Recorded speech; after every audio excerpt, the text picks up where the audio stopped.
Good evening, Larson Heights Elementary, and welcome back to Bedtime Stories with Mrs. Schatzko. Tonight we are still reading Holes. We are on chapter 19, and we are following along with Stanley Yelnick. And last time we got to know Zero a little bit better, and we also got to learn a little bit more about Stanley, which wasn't so great, I didn't think. Anyway, let's keep going. He was awakened one night by a strange noise. At first he thought it might have been some kind of animal and it frightened him. But as the sleep cleared from his head, he realized that the noise was coming from the cot next to him. Squid was crying. "You okay?" Stanley whispered. Squid's head jerked around. He sniffed and caught his breath. "Yeah, I'm fine," he whispered and sniffed again. In the morning, Stanley asked Squid if he was feeling better. "What are you, my mother?" asked Squid. Stanley raised and lowered one shoulder. "I got allergies, okay?" Squid said. "Okay," said Stanley. "You open your mouth and I'll break your jaw." Stanley kept his mouth shut most of the time. He didn't talk too much to any of the boys, afraid that he might say the wrong thing. They called him caveman and all that, but he couldn't forget that they were dangerous too. They were all here for a reason. As Mr. Sir would say, this wasn't a Girl Scout camp. Stanley was thankful that there were no racial problems. X-Ray, Armpit, and Zero were black. He, Squid, and Zigzag were white. Magnet was Hispanic. On the lake, they were all the same reddish-brown color, the color of dirt. He looked up from his hole to see the water truck and its trailing cloud of dust.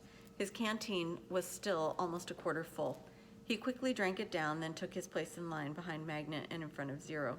The air was thick with heat and dust and exhaust fume. Mr. Sir filled their canteens. The truck pulled away. Stanley was back in his truck, in his hole, shovel in hand, when he heard Magnet call out, "Anybody want some sunflower seeds?" Magnet was standing at ground level holding a sack of seeds.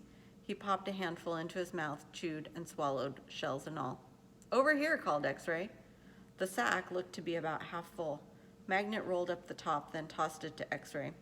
"How'd you get them without Mr. Sir seeing ya?" asked Armpit. "I can't help it," Magnet said. He held both hands up, wiggled his fingers, and laughed. "My fingers are like little magnets." The sack went from X-Ray to Armpit to Squid. "It's sure good to eat something that doesn't come from a can," said Armpit. Squid tossed the sack to Zigzag. Stanley knew it would come to him next. He didn't even want it. From the minute Magnet shouted, "Anybody want some sunflower seeds?" he knew there would be trouble. Mr. Sir was sure to come back, and anyway, the salted shells would only make him thirsty. "Coming your way, caveman," said Zigzag. "Airmail and special delivery." It's unclear whether the seeds spilled before they got to Stanley or after he dropped the bag. It seemed to him that Zigzag hadn't rolled up the top before throwing it, and that was the reason he didn't catch it. But it all happened very fast. One moment the sack was flying through the air, and the next thing Stanley knew, the sack was in his hole and the seeds were spilled across the dirt. "Oh man," said Magnet. "Sorry," Stanley said as he tried to sweep the seeds back into the sack. "I don't want to eat dirt," said X-Ray. Stanley didn't know what to do. "The truck's coming," shouted Zigzag. Stanley looked up at the approaching dust cloud, then back down at the spilled seeds. He was in the wrong place at the wrong time. We've heard that before, haven't we? He ends up in the wrong place at the wrong time a lot. What else is new? He dug his shovel into his hole and tried to turn over the dirt and bury the seeds. What he should have done, he realized later, was knock one of his dirt piles back into his hole, but the idea of putting dirt into his hole was unthinkable. "Hello, Mr. Sir," said X-Ray. "Back so soon?" "It seems like you were just here," said Armpit. "Time flies when you're having fun," said Magnet. Stanley continued to turn the dirt over in his hole.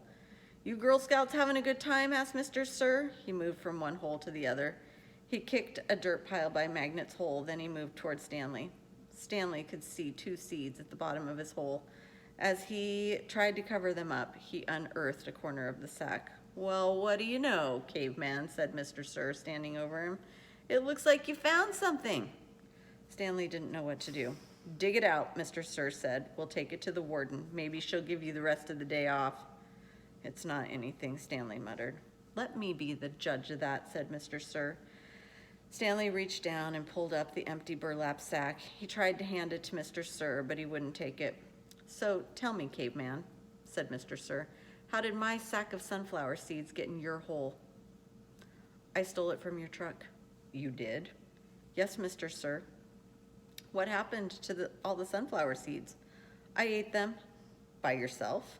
Yes, sir. Hey, caveman, shouted Armpit. How come you didn't share any with us? That's cold, man, said X-Ray. I thought you were our friend, said Magnet. Mr. Sir looked around from one boy to another, then back to Stanley. We'll see what the warden has to say about this. Let's go. Stanley climbed up out of his hole and followed Mr. Sir to the truck. He still held the empty sack.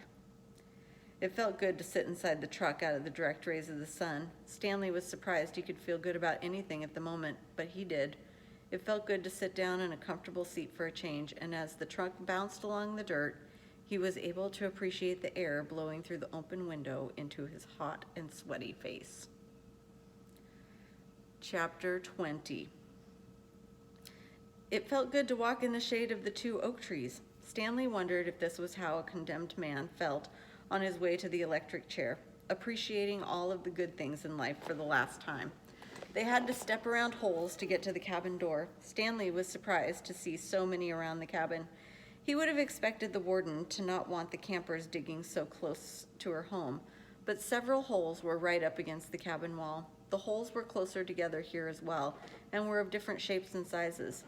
Mr. Sir knocked on the door. Stanley still held the empty sack. Yes, the warden said, opening the door. There's been a little trouble out on the lake, Mr. Sir said. Caveman will tell you all about it. The warden stared at Mr. Sir a moment, then her gaze turned toward Stanley. He felt nothing but dread now. Come in, I suppose, said the warden. You're letting the cold out. It was air-conditioned inside her cabin. The television was going. She picked up the remote and turned it off. She sat down on a canvas chair. She was barefoot and wearing shorts. Her legs were as freckled as her face and arms. So what is it you have to tell me? Stanley took a breath to steady himself. While Mr. Sir was filling the canteens, I snuck into the truck and stole his sack of sunflower seeds. I see, she turned to Mr. Sir. That's why you brought him here? Yes, but I think he's lying. I think someone else stole the sack and Caveman's covering up for X-Ray or somebody. It was a 20-pound sack, and he claims to have eaten them all by himself. He took the sack from Stanley and handed it to the warden. I see, said the warden again. The sack wasn't full, said Stanley, and I spilled a lot. You can check my hole. In that room, Caveman, there's a small flowered case. Will you go get it for me, please? She pointed to a door. Stanley looked at the door, then at the warden, then back at the door. He slowly walked toward it. It was a kind of dressing room with a sink and a mirror. Next to the sink, he saw the case, white with pink roses. He brought it back out to the warden, and she set it on the glass coffee table in front of her. She unclasped the latch and opened the case. It was a makeup case. Stanley's mother had one similar to it. He saw several bottles of nail polish remover, a couple of lipstick tubes, and other jars and powders. The warden held up a small jar of dark red nail polish. You see this, Caveman? He nodded. This is my special nail polish. Do you see the dark, rich color? You can't buy that in a store. I have to make it myself. Stanley had no idea why she was showing it to him. He wondered why the warden would ever have the need to wear nail polish or makeup. Do you want to know my secret ingredient? He raised and lowered one shoulder. The warden opened the bottle. Rattlesnake venom. With a small paintbrush, she began applying it to the nails on her left hand. It's perfectly harmless when it's dry. She finished her left hand. She waved it in the air for a few seconds, then began painting the nails on her right hand. It's only toxic while it's wet. She finished painting her nails, then stood up. She reached over and touched Stanley's face with her fingers. She ran her sharp, wet nails very gently down his cheek. He felt his skin tingle. The nail on her pinky just barely touched the wound behind his ear. A sharp sting of pain caused him to jump back. The warden turned to face Mr. Sir, who was sitting on the fireplace hearth. So you think he stole your sunflower seeds? No. He says he stole them, but I think it was. She stepped towards him and struck him across the face.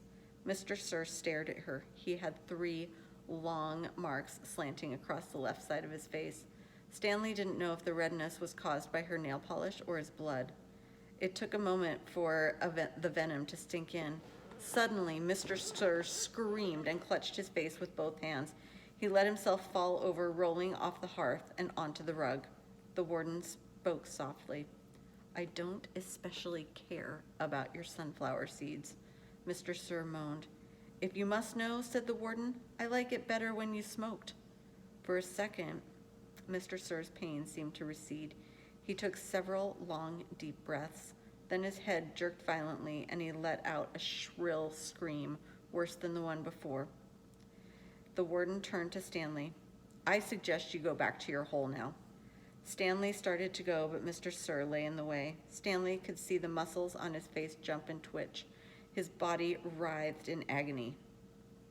Stanley stepped carefully over him. "Is he—" "Excuse me," said the warden. Stanley was too frightened to speak. "He's not going to die," the warden said, "unfortunately for you." Have a great night, Larson Heights. I will see you tomorrow morning. Come say hi.